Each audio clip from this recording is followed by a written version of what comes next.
खरीदा हुआ रिश्ता पड़ा सब पर भारी। वह मध्यम वर्गीय परिवार का होनहार बेटा था।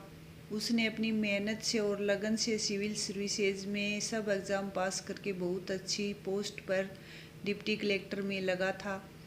अब उसके माँ बाप को तो उसकी शादी की चिंता सताने लगी। उसको लगा हमारा बेटा अब इतना अच्छा डिप्टी कलेक्टर हो गया है, पढ़ा लिखा लड़का है, तो यह तो जिससे शादी करेगा वह बहुत दहेज लेकर आए। वे उसके लिए लड़की देखने जुट गई और जो भी रिश्ता आता उसको पैसों से तोलते कि कौन कितना ज़्यादा देगा। मगर उस लड़के के मना करने के बावजूद कि मैं दहेज नहीं लूँगा, मैं तो कोई अच्छी सी लड़की से शादी करना चाहता हूँ, उसके माँ बाप उसको बताते ही नहीं थे और वह बारों बार लड़की वालों से दहेज के बारे में बात करते थे। ऐसे उनके हाथ से बहुत रिश्ते निकल गए। एक दिन वह बहुत संपन्न परिवार से रिश्ता आया। लड़की भी बहुत अच्छी थी।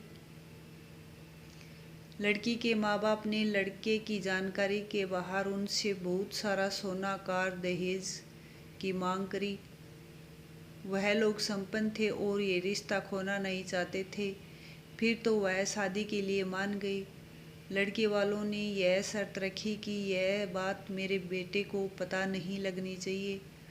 उसके बाद ही उन्होंने उस लड़की के लिए अपने लड़के से बात करी। लड़के ने लड़की देखी, पढ़ी लिखी समझदार लग रही थी तो अच्छी लगी और शादी के लिए हाँ कर दी। सब प्रोग्राम हो गए, शादी अच्छे से संपन्न हो गई। अभी तक लड़के को पता नहीं लगा था इन लोगों ने इतना सारा दहेज मांग करके मेरे से लड़की की शादी तय करी है। शादी के बाद जब लड़की घर आई, पहले दिन तो वह कुछ नहीं बोली और दूसरे दिन उसने अपने पति को बोला कि मैंने आपको खरीद लिया है और अब आप मेरे खरीदे हुए पति हैं। अब आप मेरे साथ रहेंगे। अब मेरा इन घरवालों से कोई लेना देना नहीं है। लड़का तो एकदम सकते में आ गया, यह क्या हो रहा है? मैंने तो कोई पैसा नहीं मांगा, मैंने कोई दहेज नहीं मांगा। वह बहुत ज़ोर से चिल्लाया। उसने अपने पेरेंट्स को बुलाया और उनसे पूछा और घर में रिश्तेदार भी थे। सब लोगों के सामने उसने अपने पेरेंट्स से बात करी तो उसको असलियत का पता लगा और उसको बहुत ही दुख हुआ। उसने उसी समय अपने पेरेंट्स को बोला कि आपने मुझको बेच दिया है तो अब मैं आपके साथ नहीं रहूँगा।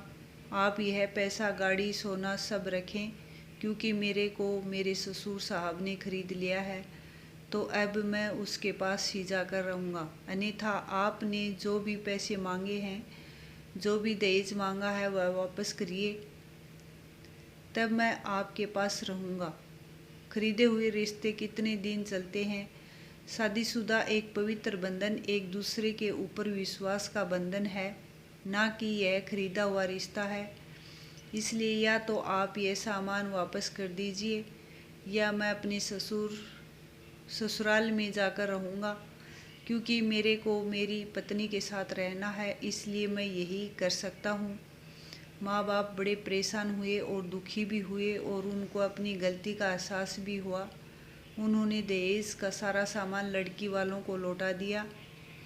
लड़की के मन में अपने पति के प्रति इज्जत और प्रेम और बढ़ गया और उसकी शादी सफल हुई। दोस्तों, कहानी कैसी लगी कमेंट करके ज़रूर बताएं। कहानी अच्छी लगी तो चैनल को लाइक, शेयर और सब्सक्राइब ज़रूर करें। वीडियो को पूरा देखने के लिए धन्यवाद।